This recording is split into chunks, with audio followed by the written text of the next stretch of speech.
नमस्कार, आर्य न्यूज देख रहे हैं आप और मैं हूं आपके साथ जावेद अली। खबरों की शुरुआत करेंगे और बात महाराष्ट्र की करेंगे। महाराष्ट्र के मुख्यमंत्री एकनाथ शिंदे ने प्रियदर्शनी में मुंबई के तटीय सड़क परियोजना का निरीक्षण किया, जहां उन्होंने कहा कि 31 जनवरी तक मरीन ड्राइव से बर्ली तक का फेज एक तरफ पूरा हो जाएगा। इससे ट्रैफिक से लोगों को राहत मिलेगी। फेज 2 मई तक पूरा हो जाएगा।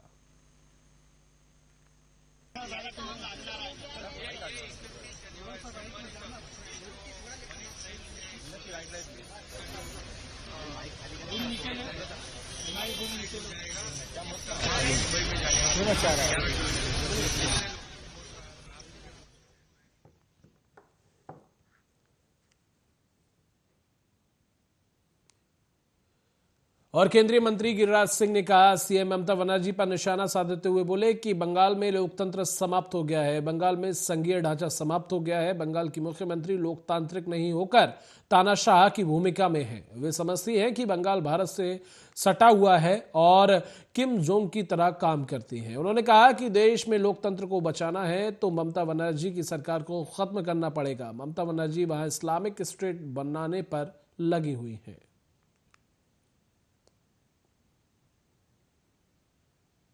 के ऊपर हमला भी हुआ, इसको क्या करें? देखिए, पश्चिम बंगाल में मैं कल भी कहा, आज भी कह रहा हूं कि बंगाल में लोकतंत्र समाप्त हो गया है। बंगाल में संघीय ढांचा समाप्त हो गया है। बंगाल की मुख्यमंत्री लोकतांत्रिक नहीं होकर के वो डिक्टेटर की भूमिका में है और अपने को समझती है कि ये भारत से कटा हुआ है। ये किम जोंग की तरह ट्रीट करती है, कोरिया के प्रेसिडेंट की तरह। देश में लोकतंत्र को बचाना है तो ममता बनर्जी की सरकार को खत्म करना पड़ेगा जनता को, नहीं तो वहां एक तो इस्लामिक स्टेट बनाने पर लगी हुई है ममता। और बांग्लादेश में हो रहे 2024 के आम चुनाव के लिए प्रधानमंत्री शेख हसीना ने आज ढाका में अपना वोट डाला। साथ ही मतदान पर प्रधानमंत्री शेख हसीना ने कहा कि हमारा देश संप्रभु और स्वतंत्र है, हमारी आबादी बड़ी है, हमने लोगों के लोकतांत्रिक अधिकार स्थापित किए हैं। मैं यह सुनिश्चित करना चाहती हूं कि इस देश में लोकतंत्र कायम रहे। वहीं बांग्लादेश के प्रधानमंत्री शेख हसीना ने भारत को भी संदेश देते हुए कहा कि भारत हमारा भरोसेमंद दोस्त है। हमारे मुक्ति संग्राम के दौरान उन्होंने हमारा समर्थन किया। 1975 के बाद जब हमने अपना सपना पूरा परिवार खो दिया तो भारत हमें आश्रय दिया। इसीलिए भारत के लोगों को हमारी शुभकामनाएं हैं।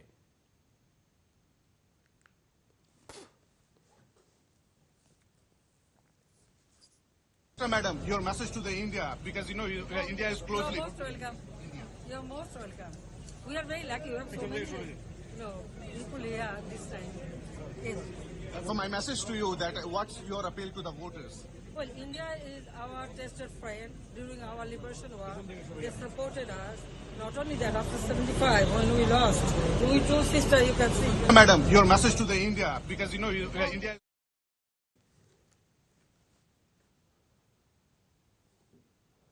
उधर बुलंदशहर के छतारी इलाके में टावरों से बैटरी चोरी करने वाले गिरोह के साथ छतारी पुलिस की मुठभेड़ हुई। मुठभेड़ में दोनों तरफ से कई राउंड गोली चली, जिसके बाद पुलिस की जवाबी कार्रवाई में एक बदमाश के पैर में गोली लगने से बदमाश घायल हो गया। मुठभेड़ में गिरफ्तार हुए बदमाश से पुलिस ने एक कार, अवैध तमंचा और कारतूस बरामद किया है।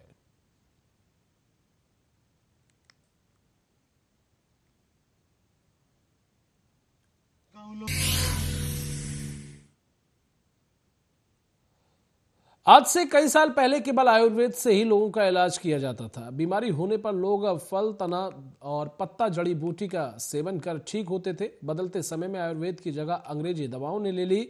अंग्रेजी दवाओं में साइड इफेक्ट होने का खतरा बना रहता है, लेकिन आयुर्वेद, यूनानी, होम्योपैथिक और योग द्वारा इलाज पर कोई साइड इफेक्ट नहीं होता है। देश में नरेंद्र मोदी के प्रधानमंत्री बनने के बाद प्रधानमंत्री नरेंद्र मोदी ने देश के लोगों से आयुर्वेदिक चिकित्सा पद्धति को अपनाने की बात कही थी, जिसके बाद आयुष मंत्रालय का गठन किया गया था और आयुष मंत्रालय के गठन के बाद आयुर्वेदिक चिकित्सा पद्धति को बढ़ावा देने की मुहिम छेड़ दी गई।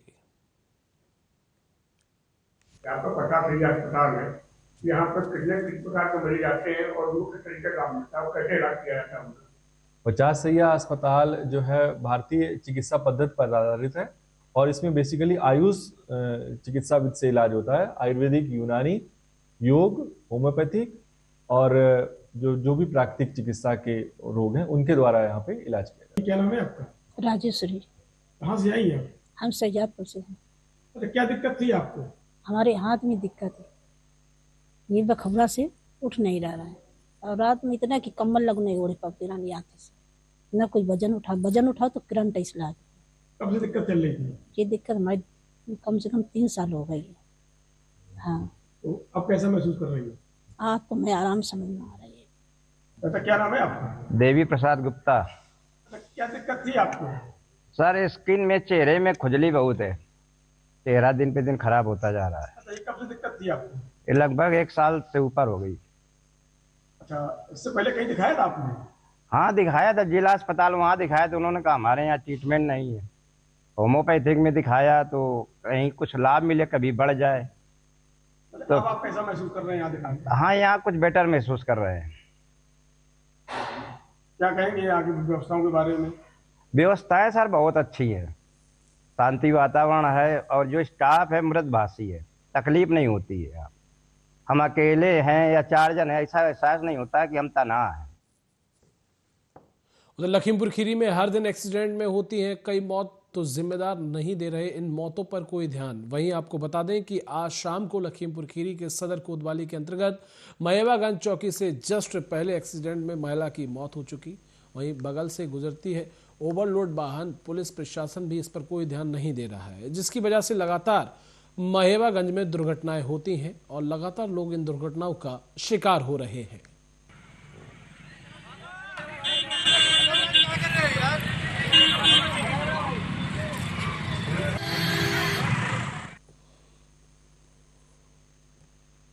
रेलवे के सिग्नल सिस्टम से जुड़े सामानों को चोरी करने वाले गैंग का पुलिस ने पर्दाफाश किया है। डिप्लोमा इंजीनियर सहित गिरोह के 9 छात्रों को पुलिस ने गिरफ्तार किया है। रेलवे के सिग्नल सिस्टम में लगने वाले कॉपर प्लेट, बैटरी और अन्य उपकरण भी पुलिस के द्वारा बरामद किए गए हैं। रेलवे सिग्नल सिस्टम को चलाने वाले उपकरणों की चोरी से फेल हो सकता था सिग्नल सिस्टम, जिसकी वजह एक घटना घट सकती थी। आपको बता दें, चुनार थाना पुलिस और एसओजी टीम को यहां एक बड़ी कामयाबी मिली है और चुनार थाना क्षेत्र के शिव शंकरी धाम से ये गिरफ्तारी हुई है। वहीं एसपी नक्सल ने पत्रकार वार्ता कर इस पूरे मामले का खुलासा किया है।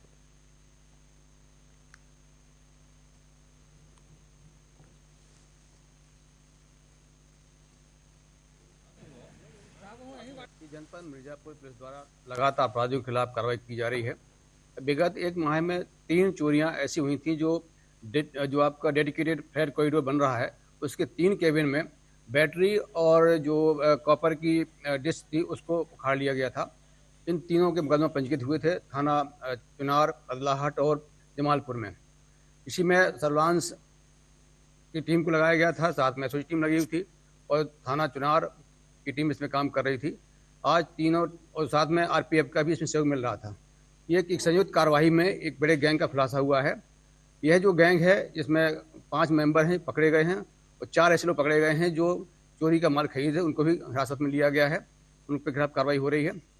ये जो हमारा RH रिले हट होता है उसमें ये बैटरी चोरी किए थे और साथ में जो अर्थिंग के लिए कॉपर की जो डिस्क लगी हुई थी उसको उन्होंने काटा था। इसी तरह से वो 3 केबिन को इन्होंने चोरियां की थी। और उत्तर प्रदेश के मिर्जापुर जिले में भाजपा मत्स्य विभाग के प्रदेश संयोजक जयप्रकाश निषाद मिर्जापुर के सिटी क्लब पहुंचे, जहां पर नगर पालिका अध्यक्ष श्याम सुंदर केसरी के साथ भाजपा के कार्यकर्ताओं ने उनका जमकर स्वागत किया। जयप्रकाश निषाद ने पत्रकार वार्ता कर सरकार की योजनाओं के बारे में कहा कि सरकार द्वारा योजनाएं चलाए जा रहे मछुआरों के हित में कार्य किए गए और ये सारी योजनाओं के बारे में विस्तृत जानकारी मछुआरों को दी गई। प्रधानमंत्री ने मत्स्य संप्रदाय योजना फिलहाल लागू किया है।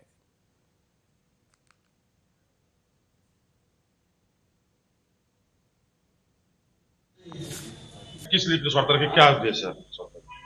आज काशी क्षेत्र के जनपद मिर्जापुर में मछुआरा प्रकोष्ठ के लोगों के साथ एक मीटिंग हुई, जिस मीटिंग में ये कहा गया सीधे कि आप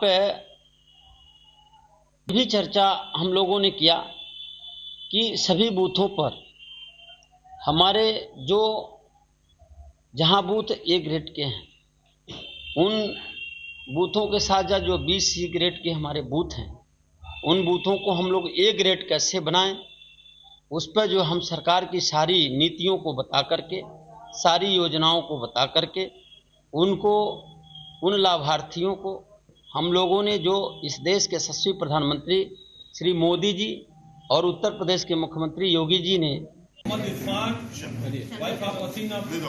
भी चर्चा हम मिर्जापुर में कलेक्टर कार्यालय में जिलाधिकारी प्रियंका निरंजन ने आभा फाउंडेशन के सहयोग से टीबी के मरीजों को पौष्टिक आहार का बैग भेंट किया। फाउंडेशन के सचिव अमित श्रीनेत ने कहा कि मरीजों की सुविधा के लिए फाउंडेशन निरंतर कार्य करता रहेगा। जिलाधिकारी प्रियंका निरंजन ने बताया कि फाउंडेशन के सहयोग से 25 मरीजों को पौष्टिक आहार प्रदान किया गया है। टीबी अब असाध्य बीमारी नहीं है, इसका समय से इलाज होने पर इस रोग को खत्म किया जा सकता है।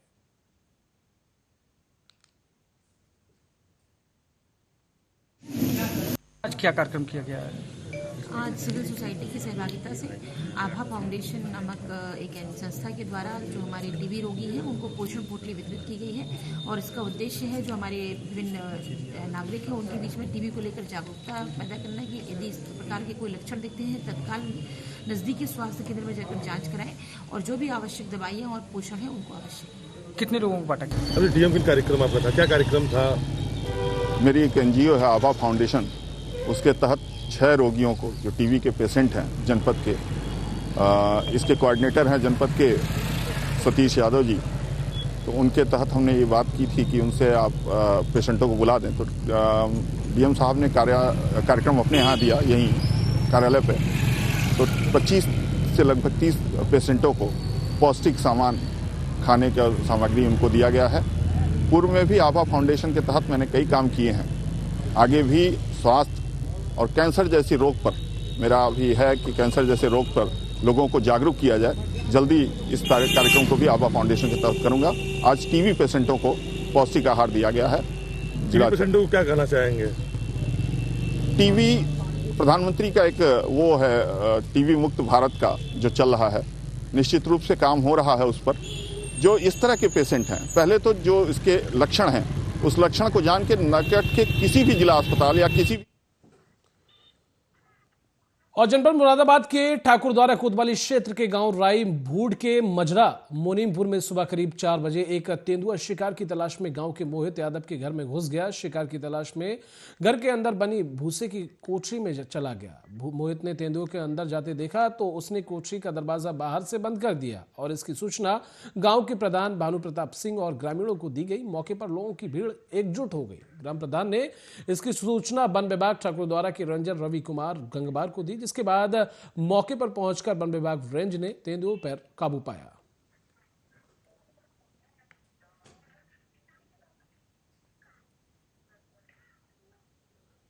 पंजाब प्रदेश कांग्रेस के पूर्व प्रधान नवजोत सिंह सिद्धू द्वारा बठिंडा जिले के अंदर की जा रही रैलियों के कारण कांग्रेस पार्टी में पैदा हुआ क्लेश और बढ़ने की संभावना बन गई है। कांग्रेस पार्टी के अंदर चल रही अंदरूनी फूट का लाबा अब बाहर आना शुरू हो गया है। पंजाब कांग्रेस के पूर्व प्रधान नवजोत सिंह सिद्धू द्वारा 17 दिसंबर को बठिंडा जिले के गांव महराज में सफलतापूर्वक रैली के बाद यह क्लेश और तेज हो गया है। इस रैली के बाद विरोधी पक्ष के नेता प्रताप सिंह बाजवा सहित अन्य लोगों ने नवजोत सिंह सिद्धू के खिलाफ कार्रवाई करने की मांग की थी। ਜਿਹੜੀ ਕੱਲ ਰੈਲੀ ਹੋ ਰਹੀ ਹੈ ਜਿਸ ਨੂੰ ਲੈ ਕੇ ਪਹਿਲਾਂ ਹੀ ਕਾਟੋ ਕਲੇਸ਼ ਪੈ ਗਿਆ, ਕੀ ਕਾਰਨ ਨੇ? ਸਿੱਧੂ ਸਾਹਿਬ ਕੋਲੇ ਕੋਟਸ਼ਪੀਰ ਪਿੰਡ ਦੇ ਬੰਦੇ ਤੇ ਹੋਰ ਲੋਕ ਇਕੱਠੇ ਹੋ ਕੇ ਗਏ ਸੀ ਤੇ ਕੋਟਸ਼ਪੀਰ ਤੁਹਾਨੂੰ ਦੱਸਦੇ ਆ ਵੀ ਕੋਟਸ਼ਪੀਰ ਪਿੰਡ ਦੇ 70% ਲੋਕਾਂ ਨੇ ਅੰਮ੍ਰਿਤ ਛਕਿਆ ਹੋਇਆ ਔਰ ਇਹ ਸਿੱਧੂ ਸਾਹਿਬ ਦਾ ਧੰਨਵਾਦ ਕਰਨ ਗਏ ਸੀ ਵੀ ਕਰਤਾਰਪੁਰ ਸਾਹਿਬ ਦਾ ਲਾਂਘਾ ਤੁਸੀਂ ਖਲਵਾਇਆਗਾ ਵੀ ਅਸੀਂ ਤੁਹਾਡੇ ਕੋਲੇ ਧੰਨਵਾਦ ਕਰਨ ਵਾਸਤੇ ਆਉਣਾ ਚਾਹੁੰਦੇ ਆ। ਸਿੱਧੂ ਸਾਹਿਬ ਕਹਿੰਦੇ ਵੀ ਠੰਡ ਦੀ ਰੁੱਤ ਆ, ਤੁਸੀਂ ਆਓਗੇ ਮੈਂ ਹੀ ਤੁਹਾਡੇ ਕੋਲੇ ਆ ਜਾਣਾਗਾ ਤੇ ਉਹਨਾਂ ਨੇ ਸਾਰਾ ਪ੍ਰਬੰਧ ਪਿੰਡ ਦੇ ਲੋਕਾਂ ਨੇ ਸਾਰਾ ਕਰ ਰਹੇ ਆ। ਪਰ ਕੁਝ ਲੋਕਾਂ ਦੇ ਢਿੱਡ ਪੀੜ ਹੋ ਰਹੀ ਆ, ਕੁਝ ਜਿਨ੍ਹਾਂ ਤੇ ਪਰਚੇ ਵੀ ਹੈਗੇ ਆ, ਪਰਚੇ ਹੋਣ ਜਾ ਵੀ ਰਹੇ ਆ ਵੀ ਇਹ ਇਕੱਠ ਕਿਉਂ ਹੋ ਰਿਹਾ। ਲੋਕ ਸਿੱਧੂ ਸਾਹਿਬ ਨੂੰ ਪਿਆਰ ਕਰਦੇ, ਸਾਰਾ ਪੰਜਾਬ ਹੀ ਸਿੱਧੂ ਸਾਹਿਬ ਨੂੰ ਪਿਆਰ ਕਰਦਾਗਾ। ਇਸ ਕਰਕੇ ਸਿੱਧੂ ਸਾਹਿਬ ਜਿੱਥੇ 10 ਵਰਕਰ ਵੀ ਕਾਂਗਰਸ ਦੇ ਬੁਲਾਉਣਗੇ। ਸਰ ਕੀ ਨਾਮ ਹੈ ਜੀ ਆਪਣਾ? ਮੇਰਾ ਨਾਮ ਮਨਜੀਤ ਸਿੰਘ ਕੋਟਫੱਤਾ ਜੀ। ਮਨਜੀਤ ਜੀ, ਜਿਸ ਤਰ੍ਹਾਂ ਕੱਲ ਸਾਰੇ ਜਿਹੜਾ ਸਰਪੰਚਾਂ ਵੱਲੋਂ ਨਾਰਾਜ਼ਗੀ ਪ੍ਰਗਟ ਕੀਤੀ ਗਈ ਹੈ ਤੇ ਉਸ ਦੇ ਉੱਪਰ ਜਿਹੜਾ ਲੈਟਰ ਲਿਖ ਕੇ ਭੇਜਿਆ ਗਿਆ, ਕੀ ਮਾਮਲਾ ਜੀ ਉਹ ਤੇ ਕਿਸ ਤਰ੍ਹਾਂ ਦੀ ਰੈਲੀ ਹੋ ਰਹੀ ਹੈ? ਦੇਖੋ, ਨਾਰਾਜ਼ਗੀ ਵਰਕਰਾਂ ਵੱਲੋਂ ਪ੍ਰਗਟ ਕੀਤੀ ਗਿਆ, ਉਹ ਵੀ ਸਾਡੇ ਜ਼ਿਲ੍ਹਾ ਪ੍ਰਧਾਨ ਜੀ ਉਹਨਾਂ ਦੇ ਵੱਲੋਂ ਜੋ ਬਿਆਨ ਦਿੱਤੇ ਗਿਆ, ਉਹ ਬਿਆਨਾਂ ਤੇ ਇਤਰਾਜ਼ ਜਤਾਇਆ ਗਿਆ ਕਿਉਂਕਿ ਉਹ ਬੇਤੁਕੇ ਬਿਆਨ ਨੇ, ਬਿਨਾਂ ਪ੍ਰੂਫ ਤੋਂ ਬਿਆਨ ਨੇ। ਸੋ ਕਾਂਗਰਸ ਦੇ ਝੰਡੇ ਅਸੀਂ ਰੈਲੀ ਕਰ ਰਹੇ ਹਾਂ। ਹਾਂ, ਇਹ ਹੋ ਸਕਦਾ ਕਿਸੇ ਨੂੰ ਇਤਰਾਜ਼ ਹੋ, ਪਰ ਸਾਡੇ ਲੀਡਰ ਸਰਦਾਰ ਨਵਜੋਤ ਸਿੰਘ ਜੀ ਨੂੰ ਕਿਸੇ ਨਾਲ ਕੋਈ ਇਤਰਾਜ਼ ਨਹੀਂ, ਕੋਈ ਗਿਲਾ ਸ਼ਿਕਵਾ ਨਹੀਂ। ਸਾਡੇ ਲਈ ਉਹ ਬਹੁਤ ਮੁਕੱਦਸ ਇਨਸਾਨ ਨੇ ਕਿਉਂਕਿ ਉਹਨਾਂ ਨੇ ਕਰਤਾਰਪੁਰ ਸਾਹਿਬ ਦਾ ਲਾਂਘਾ ਖੁਲਵਾਇਆ। ਅਸੀਂ ਉਹਨਾਂ ਦਿਲੋਂ ਸਤਿਕਾਰ ਕਰਦੇ ਹਾਂ, ਪਾਰਟੀ ਬਾਈ ਤੋਂ ਉੱਠ ਕੇ ਵੀ ਲੋਕ ਸਤਿਕਾਰ ਕਰਦੇ ਨੇ।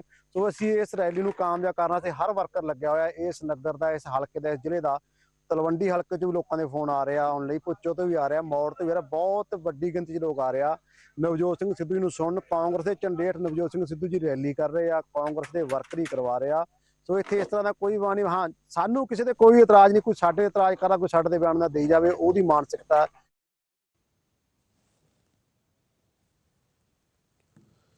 और अयोध्या राम मंदिर निर्माण समिति के अध्यक्ष नृपेंद्र मिश्रा ने मंदिर में चल रहे निर्माण कार्य का निरीक्षण किया। इस दौरान उन्होंने कहा कि मैंने यहां मंदिर मार्ग की तैयारी, मंदिर मार्ग पर लगे गेट, श्रद्धालुओं के लिए बनाई गई कैनोपी का जायजा लिया। उन्होंने कहा कि राम मंदिर की तैयारी लगभग अपने अंतिम चरण पर है और लगातार राम मंदिर की तैयारी को लेकर काम भी किया जा रहा है।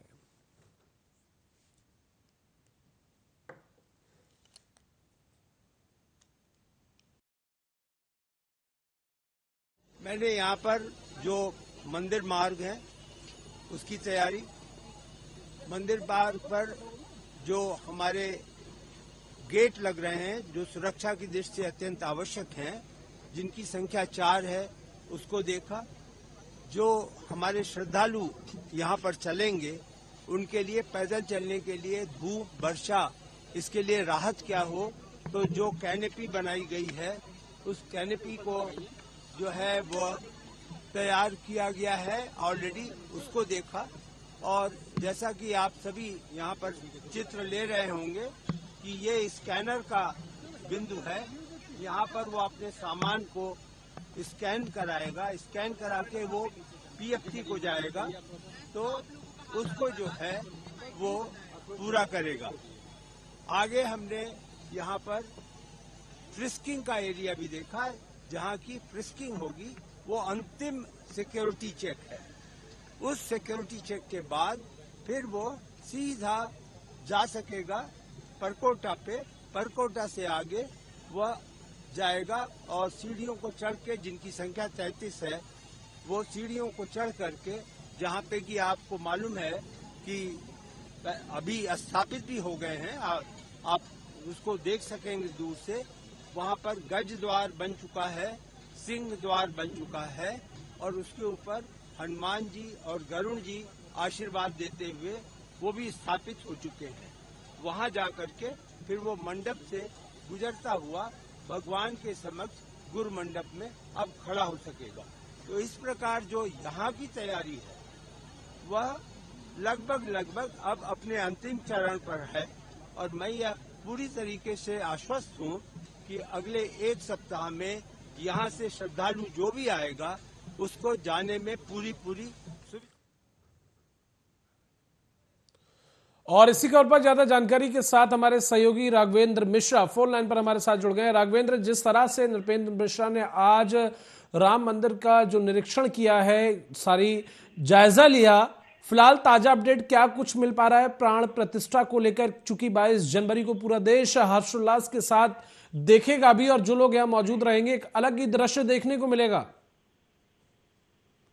बिल्कुल जावेद, बता दें कि जिस तरीके 22 जनवरी को प्राण प्रतिष्ठा है भगवान श्री राम लला के नए भवन में जो प्राण प्रतिष्ठा होना है, उसको लेकर के लगातार जो ये बैठक का दौर चल रहा है, जो समिति के अध्यक्ष है नृपेंद्र मिश्रा है, वो हर एक 15 दिन पे जब ये तारीख तय हुई उसके बाद से हर एक 15 दिन के बाद एक बैठक 2 दिन की होती है। उसमें निर्णय लिया जाता है किस तरीके रामलला के प्राण प्रतिष्ठा में क्या क्या जरूरी है, कैसे करना है, कहाँ क्या व्यवस्था करना है, सुरक्षा व्यवस्था को लेकर के क्या खाका तैयार करना है। और अगर बात करेंगे आज की बैठक मुख्य रूप से रामलला की जो प्राण प्रतिष्ठा में मूर्ति लगेगी तो उसके ऊपर चिन्हित किया जाएगा कि कौन सी मूर्ति जो है वो लगाई जाएगी वहां पर। जी बिल्कुल राघवेंद्र, अगर ऐसे में देखा जाए तो कहीं ना कहीं इससे प्राण प्रतिष्ठा को लेकर जो विपक्षी नेता है, जो गठबंधन है इंडिया का, कहीं ना कहीं राजनीति अपने चरम पर है। देखिए, इंडिया गठबंधन को लेकर के कि जो भी पार्टियां, चाहे समाजवादी पार्टी हो, कांग्रेस हो या बीएसपी हो या कोई भी पार्टियां जो है, वो अभी राम मंदिर ट्रस्ट को लेकर के, प्राण प्रतिष्ठा को लेकर के अखिलेश यादव ने भी बयान किए थे। उसके बाद कि हमें अगर निमंत्रण मिलेगा तो मैं वहां जाऊंगा, लेकिन अभी इस तरीके की कोई बातें नहीं आई है, ना उनको निमंत्रण भेजा गया, ना किसी प्रकार के लिए इंडिया के जो गठबंधन पार्टियां हैं उनको निमंत्रण नहीं दिया गया था। अब देखिए, बात ये मुश्किल से 15 से 16 दिन का अंतर रह गया है प्राण प्रतिष्ठा को लेकर के, तो अब देखा ये जा रहा है कि कौन कौन से नेता जो है इंडिया गठबंधन के वो यहाँ पहुंचते मौजूद होते रहेंगे। जी बिल्कुल, चूंकि अब से थोड़ी देर पहले की अपडेट की बात करें राघवेंद्र, तो अपडेट ये है कि इंडिया गठबंधन के द्वारा ये ऐलान किया गया है कि उनके ज्यादातर जो दिग्गज नेता हैं वो प्राण प्रतिष्ठा में पहुंचेंगे, चूंकि न्योता सभी को दिया गया है राघवेंद्र। जी आपसे मैं ये जानना चाहूंगा। बिल्कुल बिल्कुल, निमंत्रण जिन जिन लोगों के पास गया है, निमंत्रण का वो स्वागत किया है। 22 तारीख को वो प्राण प्रतिष्ठा में बिल्कुल शामिल होंगे।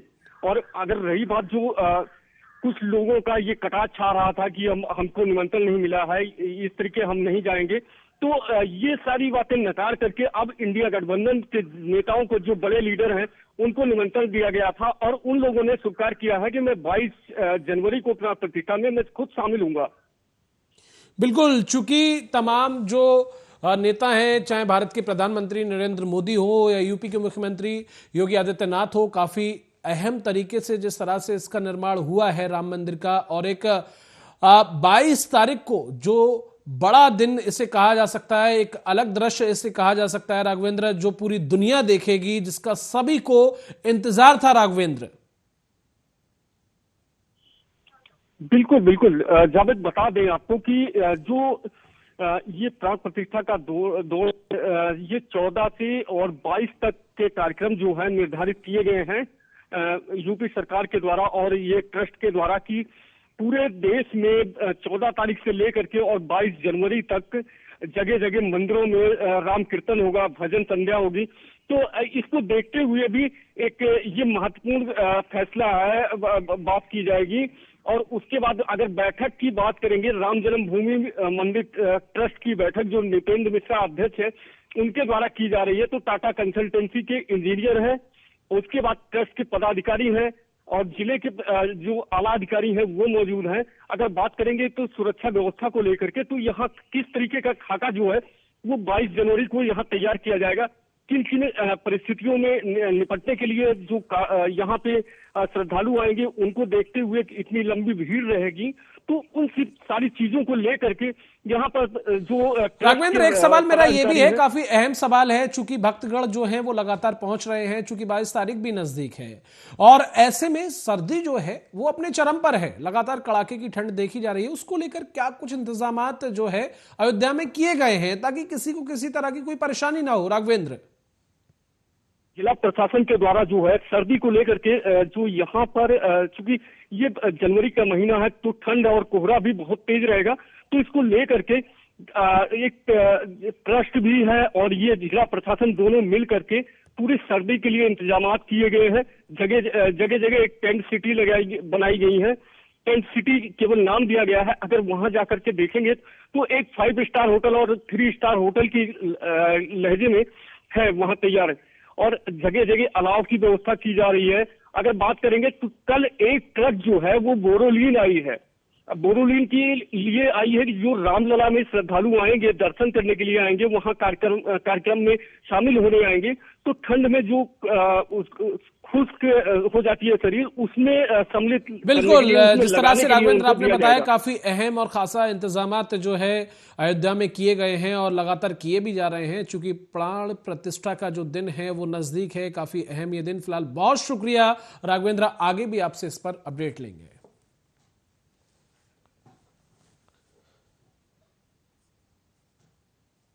चलिए, फिलहाल के लिए इस बुलेटिन में बस इतना ही। नमस्कार।